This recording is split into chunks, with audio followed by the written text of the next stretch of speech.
দেশি পাকা বড়ইয়ের টক বড়ইয়ের টক ঝাল মিষ্টি আচার বানালাম।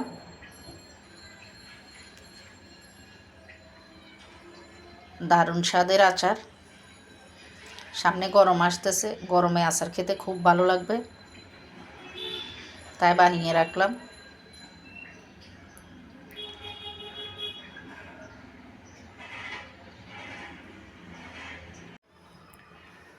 এগুলো পাকা টক বড়ই, একদম ধুয়ে নিলাম ভালোভাবে, কারণ বাজারে কত মানুষ এগুলো হাত দিয়ে ধরে ধরে দেখছে, বা অনেক ধুলোবালিও থাকতে পারে, তাই একদম কচলিয়ে কচলিয়ে ভালোভাবে ধুয়ে নিলাম।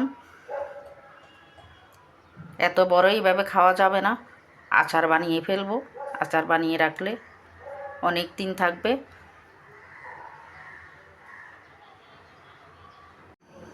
বড়গুলো একদম হাত দিয়ে ফাটিয়ে নিলাম।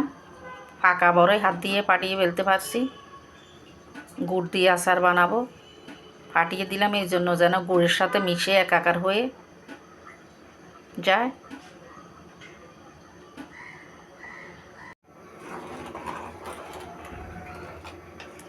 আখের গুড় লিকুইড করে নিলাম। আচার আখের গুড় দিয়ে বানাবো। খেজুরি গুড়ের অনেক দাম।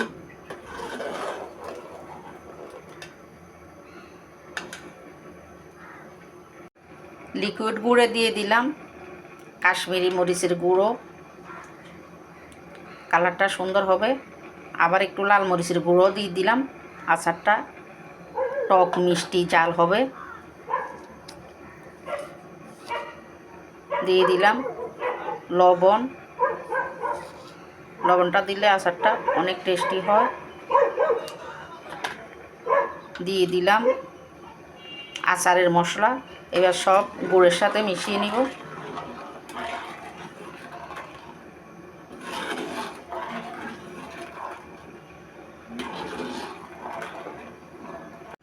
দিয়ে দিচ্ছি ভেঙে রাখা বড়ইগুলো। সব বড়ই দিয়ে দিলাম। এবার নেড়ে চেড়ে মাখা মাখা করিয়ে নিলে বা শুকনো শুকনো করে নিলে হয়ে যাবে অসাধারণ স্বাদের টক ঝাল মিষ্টি বড়ইর আচার।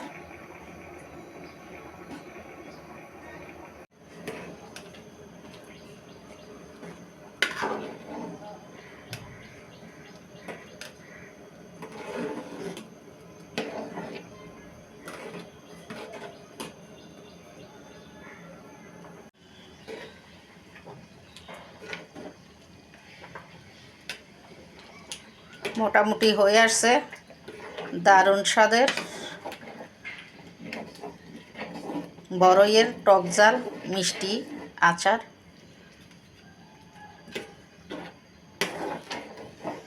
এই আচারটা দেখতে যেমন লোভনীয়, খেতেও অসাধারণ। আরও অনেক শুকিয়ে যাবে, আরও ঘন হয়ে যাবে।